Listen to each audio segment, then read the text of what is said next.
Angkatan 11 SMA Negeri 10 Bandar Lampung. Sebelumnya yang terhormat Bapak Didi Widya Agung selaku Waka SMA Negeri 10 Bandar Lampung dan Ibu Novia Meladewi selaku CGP Angkatan 11. Di sini saya akan memandu acara yang mana acara yang pertama yaitu pembukaan, acara yang kedua sambutan, yang ketiga penjelasan aksi nyata diseminasi budaya positif modul 1.4 oleh Ibu Novia Meladewi, yang keempat doa, dan yang kelima penutup. Baik, marilah sama-sama kita buka acara ini dengan membaca lafaz basmalah. Bismillahirrahmanirrahim. Acara yang kedua yaitu sambutan yang akan disampaikan oleh Bapak Didi selaku Waka, dipersilakan. Terima kasih atas waktu yang kalian berikan. Bismillahirrahmanirrahim. Assalamualaikum warahmatullahi wabarakatuh. Waalaikumsalam warahmatullahi wabarakatuh. Tapi pun Ya pun. Yang saya hormati Ibu Novi selaku calon guru penggerak di program guru penggerak angkatan 11. Yang saya hormati Bapak Ibu guru yang dapat hadir dalam kegiatan diseminasi tugas program guru penggerak, dalam hal ini terkait materi disiplin atau budaya positif.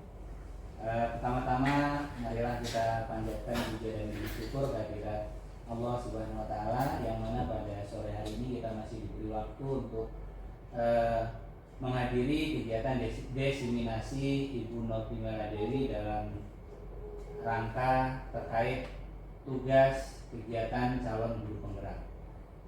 Kedua kalinya tak lupa sholawat serta salam marilah selalu kita sanjung agungkan kehadirat Nabi Muhammad sallallahu alaihi wasallam, yang mana selalu kita nantikan syafaatnya nanti di hari yang berakhir. Terima kasih sekali lagi kepada pembawa acara yang telah memberikan waktu kepada saya untuk menyampaikan sambutan pada kegiatan sore hari ini. Yang ingin saya sampaikan yang pertama adalah terkait tentang budaya positif. Budaya positif itu dalam lingkup sekolah adalah suatu metode pendisiplinan diri kepada, khususnya kepada peserta didik, di mana memiliki tujuan untuk menumbuhkan kesadaran dan memberdayakan peserta didik untuk mandiri tanpa menggunakan hukuman ataupun hadiah. Artinya budaya positif ini adalah mendorong peserta didik atau siswa untuk bisa mengenali, untuk bisa merefleksikan, dan untuk bisa menentukan mana hal-hal baik yang dapat dia lakukan dalam lingkup sekolah, baik dalam pembelajaran di dalam kelas maupun di luar kelas. Sebenarnya disiplin positif itu ada dua ya, disiplin positif yang bisa diterapkan di rumah dan disiplin positif yang diterapkan di sekolah. Nah, khusus untuk disiplin positif yang dapat diterapkan di sekolah, tujuannya adalah selain menciptakan karakter peserta didik yang baik, adalah menciptakan lingkungan belajar yang nyaman dan aman bagi semua peserta didik dan Bapak Ibu guru serta seluruh ekosistem yang ada di sekolah. Pendekatan disiplin positif dalam Merdeka Belajar itu adalah mengutamakan dialog dengan peserta didik untuk menumbuhkan tanggung jawab atas kesadaran dirinya. Nah, terkait dengan menumbuhkan tanggung jawab dengan metode dialog itu juga ada pengaruhnya dengan posisi kontrol yang dilakukan oleh guru di dalam satu sekolah. Artinya yang kita ketahui bahwa ada 5 posisi kontrol guru. Yang pertama adalah guru sebagai seorang penghukum.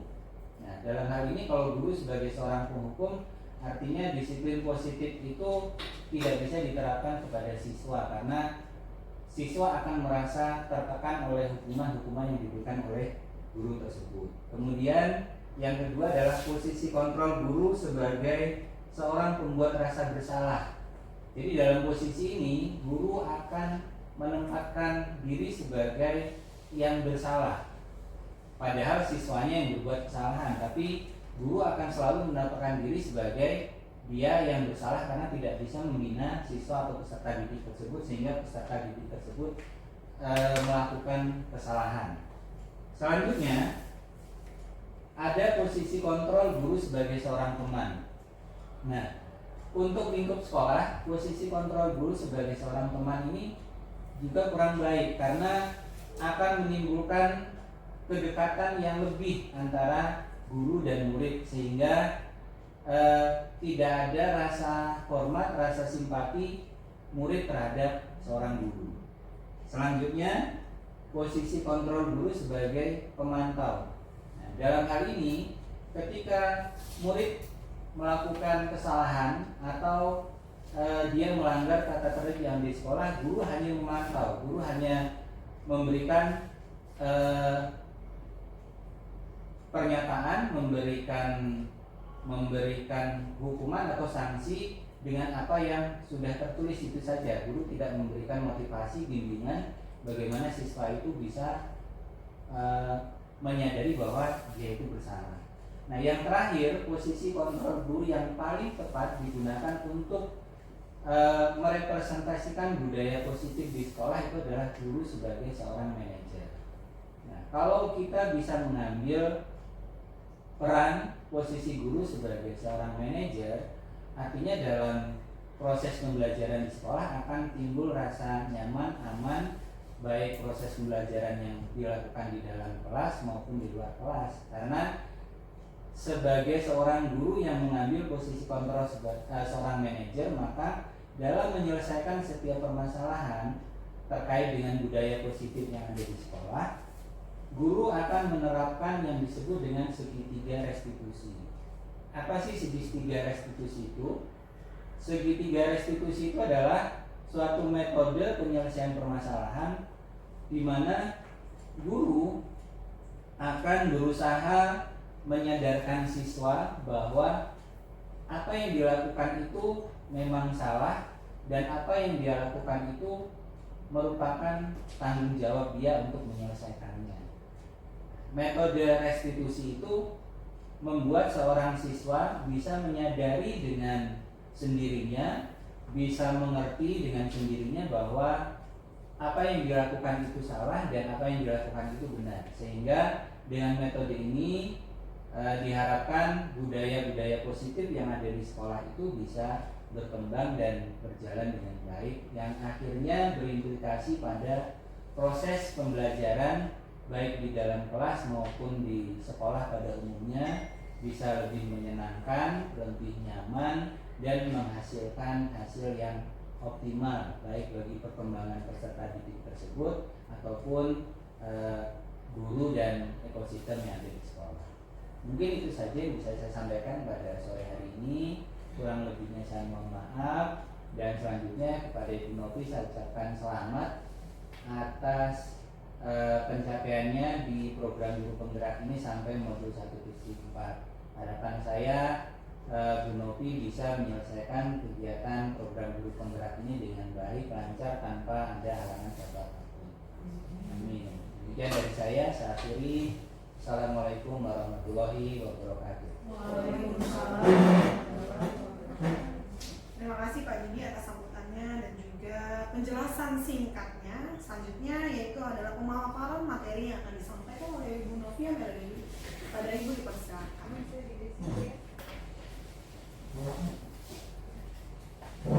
Assalamualaikum warahmatullahi wabarakatuh. Waalaikumsalam warahmatullahi wabarakatuh. Yang terhormat Bapak Andi Mulyadi selaku wakil kesiswaan, yang saya hormati Bapak Ibu Dewan Guru, terima kasih atas waktunya bagi saya dalam mengikuti kegiatan aksi nyata diseminasi budaya positif modul 1/4. Di sini saya akan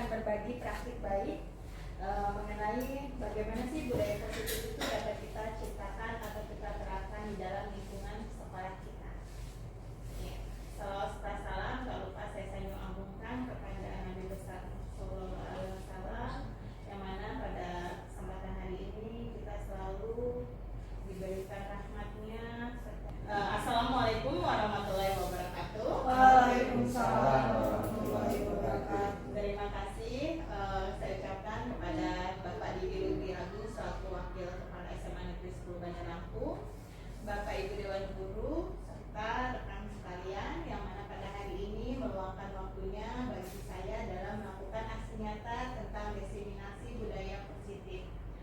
Di sini kita akan berbagi praktik baik tentang hasil karya atau aksi nyata saya, bagaimana budaya positif dapat kita terapkan dalam lingkungan sekolah kita. Next. Ya. Baik, di sini saya adalah CGP angkatan 11. Saya difasilitatori oleh Ibu Iswantari dan pengajar praktik saya yaitu Bapak Junaidi, di mana saya sudah menyelesaikan modul sampai 1.4 dengan luar biasa atas dukungan Bapak Ibu semuanya.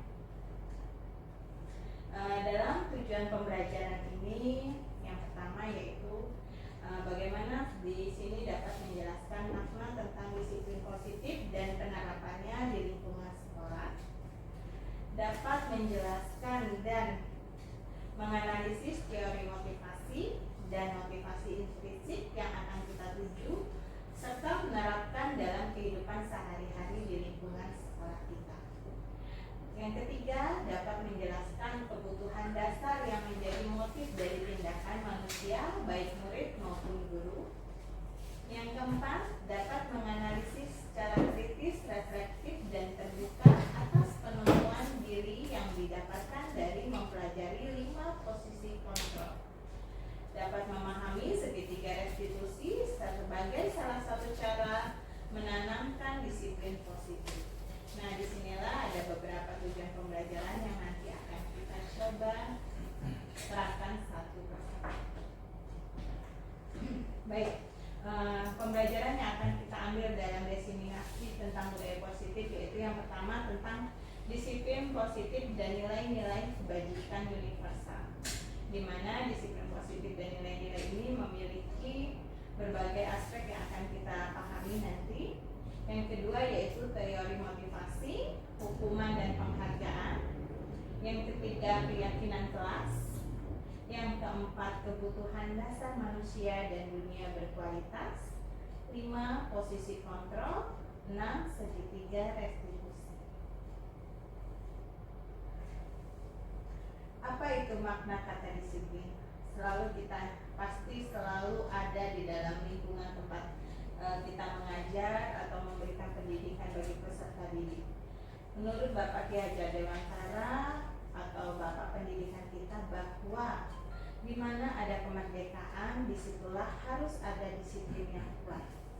Sungguh pun disiplin itu bersifat self-disiplin, yaitu kita sendiri yang mewajibkan kita dengan sekeras-kerasnya, tetapi itu sama saja, sebab jikalau kita tidak cakap melakukan self-disiplin, wajiblah penguasaan lain mendisiplinkan diri kita, dan peraturan demikian itulah yang harus ada di dalam suasana yang merdeka. Jadi bagaimana kita membuat atau menerapkan disiplin pada peserta didik itu merupakan suatu tanggung jawab. Saat mereka tanggung jawab akan aspek kehidupan mereka, mereka akan terarah dalam menjalankan hidup yang berkualitas dan berprestasi. Dan di sini adapun disiplin, kata merdeka menurut Ki Hajar Dewantara. Merdeka itu jiwa raganya, jarwaranya orang menghabisi pangreh ning uga kuat kuoto amandari priangga. Memang Pak Ki Hajar Dewantara ini selalu memberikan motivasinya melalui bahasa Jawa yang artinya di situ yaitu mereka itu merdeka itu artinya tidak hanya terlepas dari perintah, akan tetapi juga cakap buat memerintah diri sendiri. Jadi bagaimana perilaku kita untuk memanajemen diri kita supaya kita lebih terarah, sehingga kita dapat menjalankan aspek kehidupan sesuai dengan tata aturan yang ada. Ya, next. Kalau makna disiplin positif dalam standar pendidikan nasional, dalam rangka menciptakan lingkungan yang positif, maka setiap warga sekolah dan pemangku kepentingan perlu saling mendukung, menghayati dan menerapkan nilai-nilai kebajikan yang telah disepakati bersama.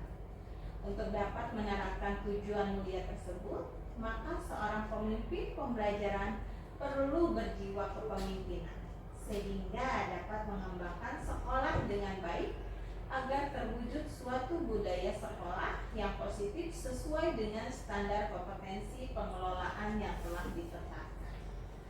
Tujuan mulia dari penerapan disiplin positif adalah agar terbentuk murid-murid atau peserta didik yang berkarakter, berdisiplin, santun, jujur, peduli, bertanggung jawab, dan merupakan pembelajaran sepanjang hayat sesuai dengan standar kompetensi lulusan yang diharapkan. Jadi itulah makna disiplin menurut standar pendidikan nasional, bahwa dengan kita menerapkan disiplin, kita akan menjadikan peserta didik kita berkarakter disiplin, santun, jujur, peduli, dan bertanggung jawab. Next.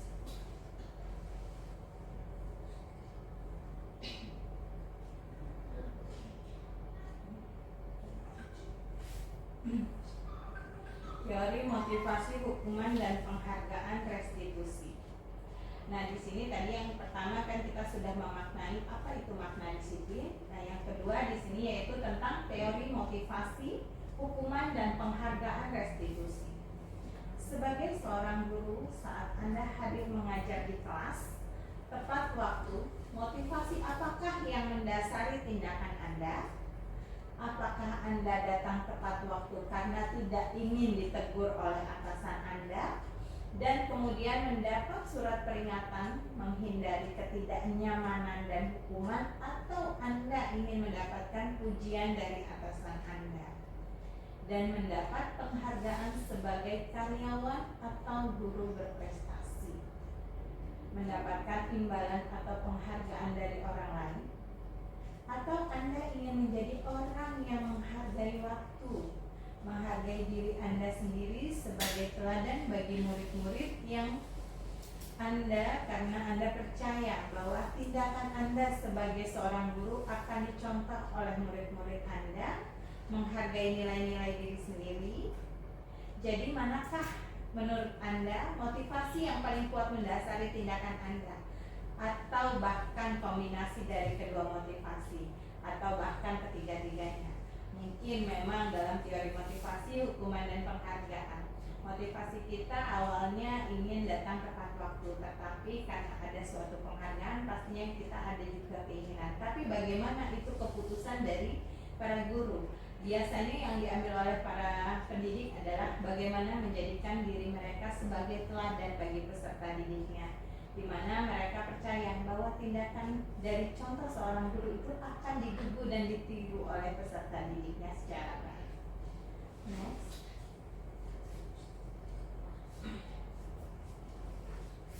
Tiga, motivasi perilaku manusia.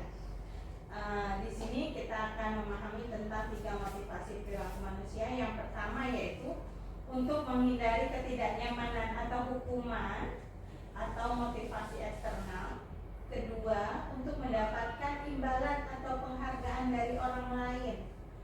Itu berarti motivasi eksternal. Yang ketiga, untuk menjadi orang yang mereka inginkan dan menghargai diri sendiri dengan nilai-nilai yang mereka percaya. Motivasi internal merupakan tujuan dari disiplin positif. Nah, dari tiga motivasi perilaku manusia, disinilah ada hal-hal yang akan menjadi motivator kita sebagai pendidik. Jadi kita berdiri ini bagaimana untuk motivasi kita menjadikan kita, biasanya itu ada yang di pilihan ketiga, yaitu untuk menjadi orang yang mereka inginkan dan menghargai diri sendiri dengan nilai-nilai yang mereka percaya. Next.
hidangannya.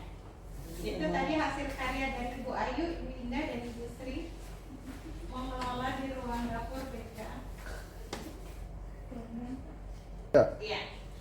Di sini ada profil pelajar Pancasila, di mana profil Pancasila itu yang pertama yaitu beriman, bertakwa kepada Tuhan Yang Maha Esa dan berakhlak mulia, berkebinekaan global, bergotong royong, kreatif, bernalar kritis dan mandiri. Nah, profil pelajar Pancasila ini memang mencerminkan bagaimana peserta didik jika memang benar-benar kita terapkan akan menjadikan peserta didik yang sesuai harapan kurikulum merdeka. Nah,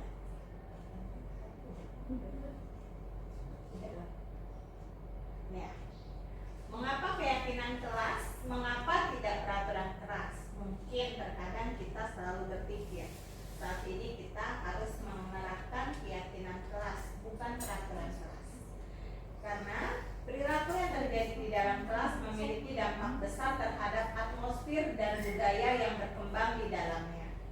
Maka dari itu, di dalam kelas perlu dibentuk dan ditanamkan nilai-nilai kebajikan universal dan berbudaya positif, sehingga tercipta kondisi kelas yang kondusif dalam pembelajaran. Keyakinan kelas merupakan penerapan konkret dari nilai-nilai dalam tingkat kelas. Keyakinan kelas memiliki peranan yang lebih kuat dalam memotivasi perilaku. Ini karena keyakinan kelas didasarkan pada nilai-nilai universal seperti keselamatan, kesehatan yang diakui secara luas oleh semua orang tanpa memandang latar budaya, agama, atau bahasa. Keyakinan kelas kita buat dengan kesepakatan warga kelas. Tapi kalau peraturan itu dibuat oleh sekolah. Jadi bagaimana kita membuat keyakinan kelas agar anak-anak memiliki nilai-nilai kebajikan universal dan budaya positif, itu kita rancang untuk kita terapkan di dalam kelas yang kita ajar. Next. Nah, dalam peraturan atau keyakinan kelas, terkadang peraturan itu kata-katanya itu harus kita ubah dengan keyakinan kelas. Seperti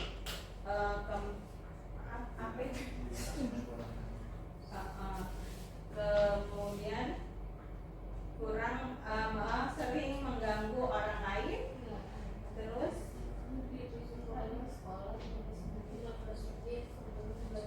ya selanjutnya kekerasan, selanjutnya dilarang menggunakan terus bergantian atau menunggu giliran, gunakan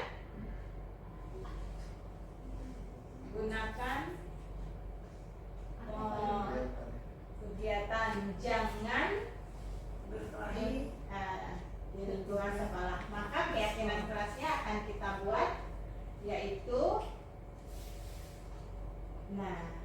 bahasa tentang peraturan tadi akan kita buat di keyakinan kelas dengan bahasa-bahasa yang lebih baik atau mengangkat tentang perilaku disiplin siswa. Seperti tadi kita tidak boleh ini, berarti kita ganti dengan keyakinan kelasnya yaitu tanggung jawab. Terus kita tidak dilarang mengganggu orang lain, berarti kita harus saling menghormati orang lain. Dan yang ketiga yaitu kita tidak terlambat datang sekolah saat pembelajaran akan dimulai, yaitu kita menghambat orang lain dalam berkomitmen. Jadi kita melakukan kegiatan-kegiatan itu dengan hal-hal positif yang akan kita terapkan dalam keyakinan kelas. Ya, next. Kita lelah ya. Oke, kita ice breaking dulu. Ayo Bapak Didi, Bapak Ibu semuanya, kita ice breaking dulu supaya lebih sehat, lebih semangat. Ice breaking Pak Imam. Ayo kita ikuti. Sore kan.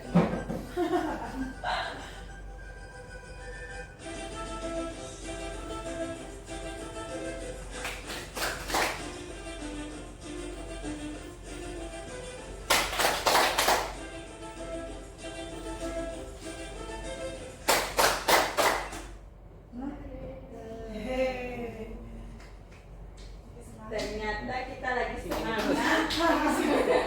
Dan tapi ada gangguan sedikit, nggak apa-apa, kita berjoget sendiri. Ayo semangat pagi ini, lanjut.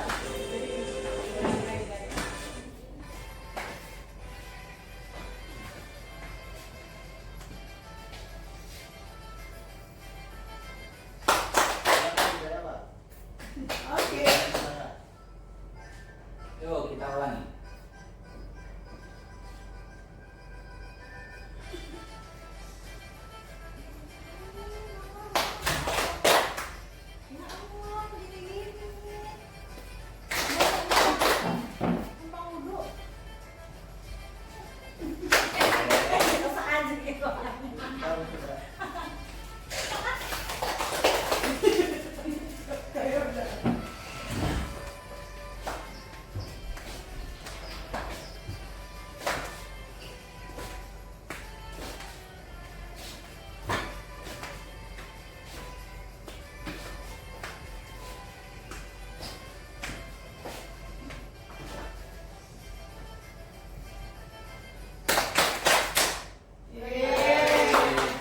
Masih membuat kita lebih semangat ya. Dalam kelas pun kita selalu melakukan ice breaking terhadap peserta didik kita, di mana biar kita menumbuhkan rasa semangat mereka. Seperti saat ini kita tumbuhkan rasa semangat Bapak Lundi Agung dan rekan-rekan semuanya. Baik, kita lanjutkan yaitu tentang kebutuhan dasar manusia dan dunia berkualitas. Di sini kebutuhan dasar manusia itu yaitu yang pertama adalah bertahan hidup, penguasaan, kasih sayang dan rasa diterima, kesenangan dan kebebasan. Ya, kebutuhan dasar manusia di dalam dunia berkualitas. Seluruh tindakan manusia memiliki tujuan tertentu. Semua yang kita lakukan adalah suatu usaha terbaik kita untuk mendapatkan apa yang kita inginkan. Ketika kita mendapatkan apa yang kita inginkan, sebetulnya saat itu kita sedang memenuhi satu atau lebih dari satu kebutuhan dasar kita, yaitu kebutuhan untuk bertahan hidup, kasih sayang dan rasa diterima, kebebasan, kesenangan, dan penguasaan. Ketika seorang murid melakukan suatu perbuatan yang bertentangan dengan nilai-nilai kebajikan atau melanggar peraturan, hal itu sebenarnya dikarenakan mereka gagal memenuhi kebutuhan dasar mereka. Untuk lebih jelasnya, mari kita lihat satu persatu dari kelima kebutuhan dasar manusia. Yang pertama yaitu kebutuhan bertahan hidup. Kebutuhan bertahan hidup adalah kebutuhan yang bersifat fisiologis. Untuk bertahan hidup, misalnya kesehatan, rumah, dan makanan. Kebutuhan biologis seperti bagian dari proses reproduksi, termasuk kebutuhan untuk tetap bertahan hidup. Komponen psikologis pada kebutuhan ini meliputi kebutuhan akan perasaan aman.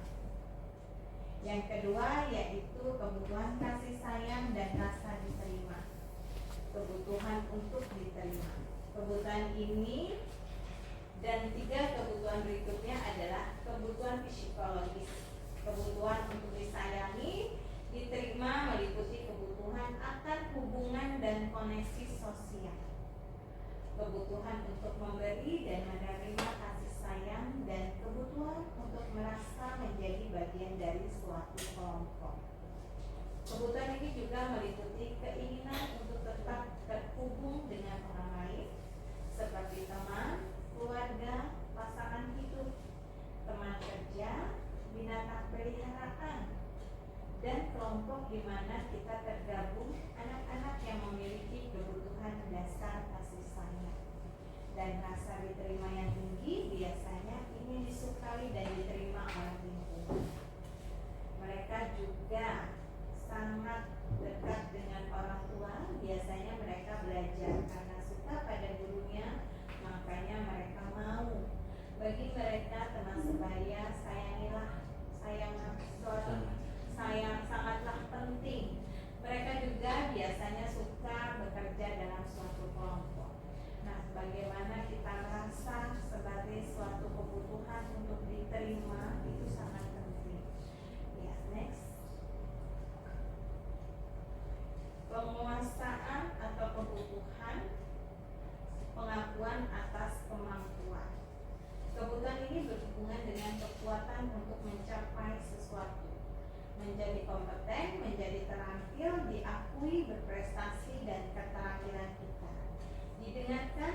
dan memiliki rasa harga diri.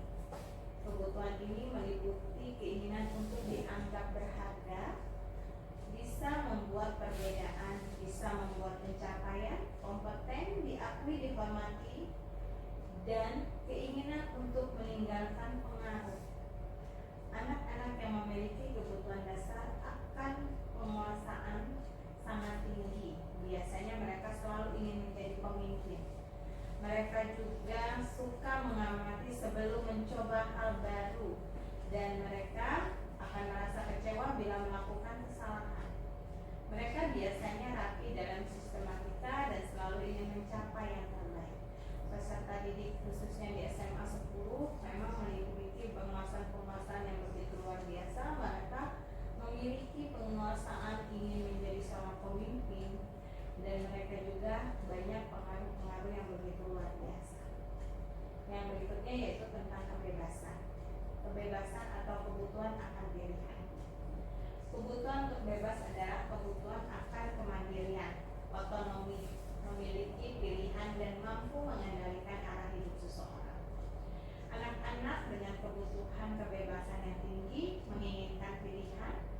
Mereka perlu banyak bergerak, suka mencoba-coba, tidak terlalu terpengaruh orang lain, dan senang mencoba hal baru dan menarik. Bila jawaban dalam itu termasuk kasus ya. Disitulah kebebasan atau kebutuhan suatu pilihan bagi seorang dalam menjalani kehidupannya. Yang terakhir yaitu kesenangan. Kebutuhan kesenangan ini adalah kebutuhan untuk merasa senang. Pasti kita selalu ingin dan sangat berharap kebutuhan akan kesenangan adalah kebutuhan mencari kesenangan, bermain, tertawa. Bayangkan hidup Anda tanpa kenikmatan apapun, pasti akan terasa hampa, iya gak? Betapa menyedihkan kita menghubungkan kebutuhan akan suatu kesenangan dengan belajar. Semua hewan dengan tingkat intelijensi tinggi seperti anjing, lumba-lumba, primata bermain. Saat mereka bermain, mereka mempelajari keterampilan hidup yang penting. Manusia tidak berbeda. Anak-anak dengan kebutuhan dasar kesenangan yang tinggi biasanya ingin menikmati apa yang dilakukan. Mereka juga bisa berkonsentrasi tinggi saat mengerjakan hal yang disenangi.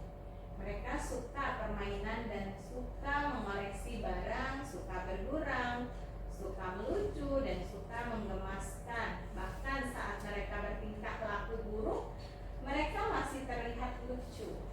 Seperti anak-anak kita saat mereka sedang menciptakan suatu kebutuhan kesenangannya, mereka akan melakukan hal-hal yang mereka anggap itu adalah sesuatu yang sangat lucu dan membuat mereka senang dalam tertawa. Next.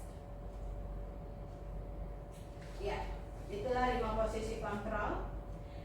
Selanjutnya yaitu 5 posisi kontrol. Yang pertama penghukum, pembuat merasa bersalah, teman, pemantau, dan manajer. Baik, kita coba ini saat posisi penghukum. Di sini ada video yang bisa kita lihat. Kita perhatikan sebentar video ini.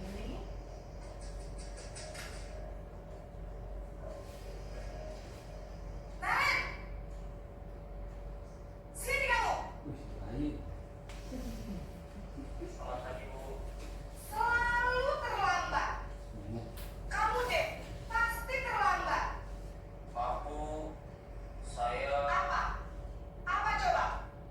Alasan kamu apa lagi?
demi ibu.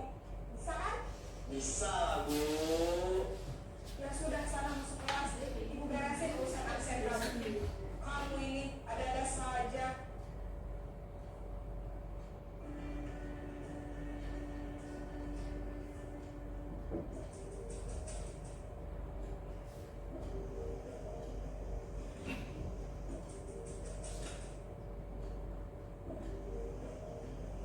Naren!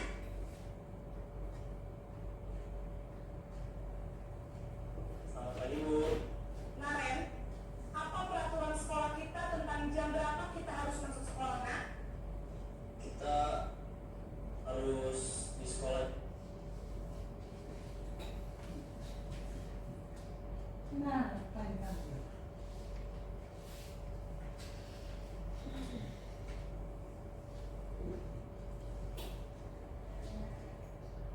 Kian.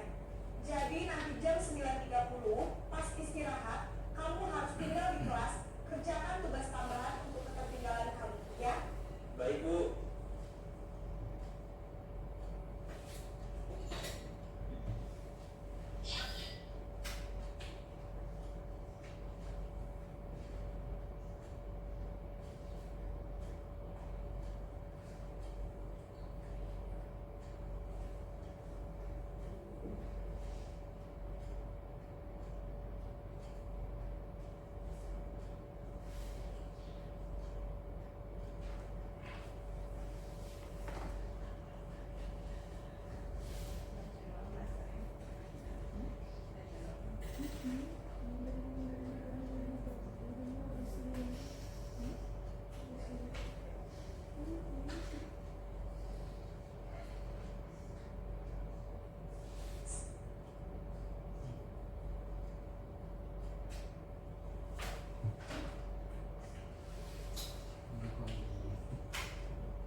Ya. Ada, Bu. Kakak saya, Kak Emma. Ada lagi selain Kak Emma? Selain Kak Emma, ada ibu saya. Baik, jadi yang mengingatkan Naren adalah Kak Emma dan ibu kamu, ya? Kira-kira akan mulai start alarm kapan nih, Naren? Setelah pulang sekolah, akan segera saya lakukan. Baik, jadi Naren akan setel alarm untuk bangun besok pagi dan akan diingatkan oleh kakak dan ibunda Naren, ya? Ada lagi yang mungkin perlu dilakukan, Naren? Agar tidak terlambat bangun lagi. Tidak ada, Bu. Baik, Naren. Terima kasih untuk kerjasama kamu. Sekarang kamu perlu kembali ke kelas untuk belajar. Baik, Bu. Terima kasih.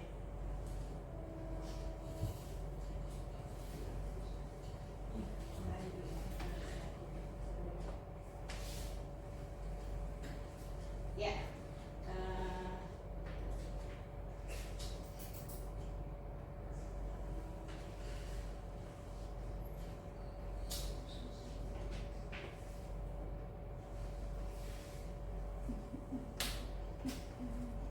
ya dari video tadi kita sebagai seorang pendidik belajar tentang 5 posisi kontrol.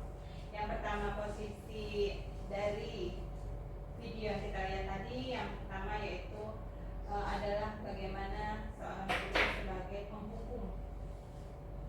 Jadi dia memberikan statement-statement tentang penghukum terhadap peserta didik. Yang kedua yaitu kita bisa lihat bagaimana pembuat merasa bersalah. Jadi kita melakukan pendekatan pada peserta didik, bagaimana itu akan mereka berikan. Ketiga, kita bisa menjadikan teman. Keempat, kita bisa sebagai pemantau. Dan kelima, manajer, bagaimana memberikan pilihan terbaik untuk memperbaiki kesalahan. Ya, next. Ya.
terutama anak-anak, dalam memahami konsekuensi dari tindakan mereka dan memberikan kesempatan untuk memperbaiki kesalahan.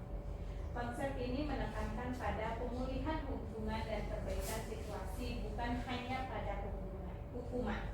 Jadi kita memperbaiki tentang kesalahan anak itu bukan hanya pada hukuman, tapi bagaimana kita melakukan pendekatan yang akan kita gunakan untuk memperbaiki disiplin positif siswa. Yes.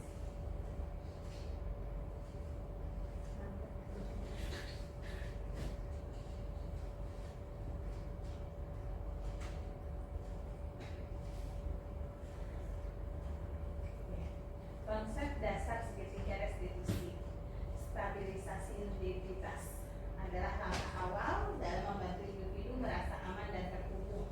Ini bisa dilakukan dengan memperbaiki dukungan emosional dan keyakinan mereka bahwa mereka adalah individu yang berharga, meskipun telah melakukan suatu kesalahan. Jadi dengan konsep dasar segitiga restitusi, anak itu walaupun mereka telah melakukan kesalahan, tapi mereka memiliki keyakinan bahwa individu itu adalah seseorang yang berharga. Terus yang berikutnya yaitu memahami kebutuhan. Langkah kedua adalah mengidentifikasi kebutuhan dasar yang mendasari tindakan mereka. Apakah mereka mencari perhatian, kekuasaan, atau belas dendam? Dengan memahami kebutuhan ini, kita dapat mencari cara untuk memenuhi secara positif. Yang ketiga yaitu mencari solusi. Langkah terakhir adalah bekerja sama dengan individu dalam mencari suatu solusi yang adil dan konstruktif. Solusi ini harus berfokus pada perbaikan situasi dan membantu individu belajar dari kesalahan mereka. Tujuan dari segitiga restitusi yaitu membangun karakter, membantu individu mengembangkan tanggung jawab, empati, dan kemampuan memecahkan suatu masalah, memperbaiki hubungan, membantu memulihkan hubungan yang rusak akibat kesalahan, mencegah terulangnya kesalahan dengan memahami agar penyebab masalah individu dapat belajar dari kesalahan mereka dan menghindari mengulanginya di masa depan. Ya, di sini juga ada manfaat dari segitiga restitusi. Yang pertama yaitu kita lebih efektif daripada hukuman. Fokus pada solusi dan perbaikan daripada hanya pada hukuman. Jadi manfaat dari segitiga restitusi yaitu kita tidak berfokus pada hukuman, tetapi kita fokus dalam pemberian solusi atau perbaikan. Yang kedua yaitu membangun hubungan yang positif, membantu membangun hubungan yang lebih kuat antara guru, orang tua, dan siswa. Meningkatkan rasa percaya diri, membantu individu merasa lebih percaya diri dalam menghadapi kesalahan dan mencari solusi. Jadi anak-anak kita merasa bahwa dengan kita menggunakan segitiga restitusi ini, anak bukan hanya dihukum karena kesalahan, tapi kita mencari solusi dari kesalahan yang telah dilakukan siswa sehingga dia dapat memperbaiki diri menjadi pribadi yang disiplin. Penerapan segitiga restitusi di sekolah. Segitiga restitusi dapat diterapkan di sekolah dalam berbagai situasi seperti konflik antar siswa. Kita dapat menggunakannya dengan cara membantu siswa menyelesaikan konflik secara damai dan belajar dari pengalaman. Yang kedua, pelanggaran tata tertib. Memberikan kesempatan kepada siswa untuk memperbaiki kesalahan dan belajar dari konsekuensi tindakan mereka. Ketiga, kesalahan dalam pembelajaran. Membantu siswa memahami konsep yang sulit dan mengembangkan segitiga strategi belajar yang lebih efektif. Jadi di sini segitiga restitusi adalah pendekatan yang efektif yang digunakan untuk mendisiplinkan anak-anak dan remaja dengan fokus pada pemulihan hubungan dan perbaikan situasi. Konsep ini membantu individu tumbuh menjadi orang yang lebih bertanggung jawab, empati, dan berkarakter. Jadi saat kita menghadapi suatu permasalahan, kita dapat melakukan pendekatan-pendekatan ini. Next. Ya, inilah contoh yang saya lakukan dalam melakukan perbaikan pada siswa. Bukan dengan cara yang salah, tetapi saya mencoba dengan menggunakan pola segitiga restitusi.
dan segitiga restitusi itu seperti apa, boleh saya buka termin pertama.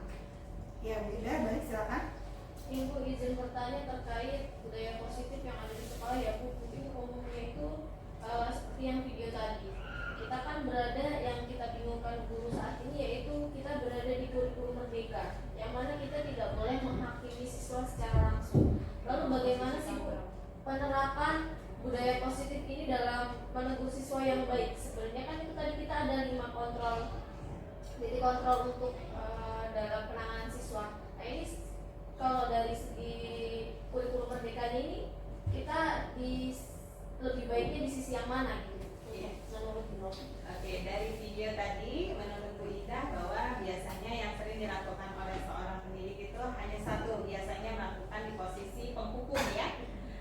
Di sini bukan yang terbaik, tapi bagaimana kita mencari atau menjadikan dari 5 posisi kontrol untuk berbagai masalah itu yang biasa terbaik kita gunakan, yaitu posisi manajer.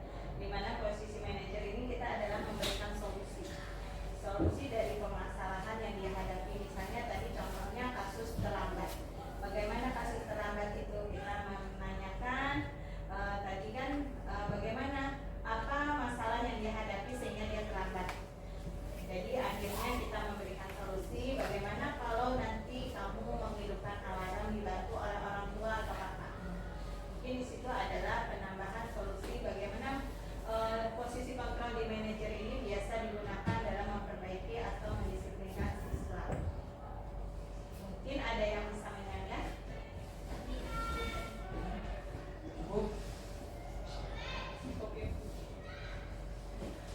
Baik, terima kasih Bu Indah dan juga Bu Novi atas penjelasannya. Bagaimana Bu Indah, sudah jelas?